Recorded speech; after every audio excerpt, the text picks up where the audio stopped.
NG Media Girls. Zamina nga tsako-tsako, zamina nga majola, zamina nga sahongo, zamina nga pembei, zamina nga ngune. Bofa mjaka vuke. O vuke vuke vuke vuke vuke vuke reke. O vuke vuke vuke vuke vuke vuke reke. O vuke vuke vuke vuke vuke vuke reke. O vuke vuke vuke vuke vuke vuke reke. O vuke vuke reke. O vuke. Lemin nga fare, lemin nga katakata, lemin nga mukari, lemin nga pizza, lemin nga pomei, lemin nga manga.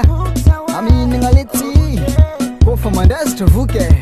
Yeba, zeng na tonai, vuke araiky fo le baba. O vuke vuke vuke vuke vuke vuke araiky. O vuke vuke vuke vuke vuke vuke araiky. O vuke vuke vuke vuke vuke vuke araiky. O vuke vuke vuke vuke vuke vuke araiky. Tsara zala vuke, surtout mahazo mavomavo zeng. Wanako mba hanfekany mba hanvoany mba hanvongany.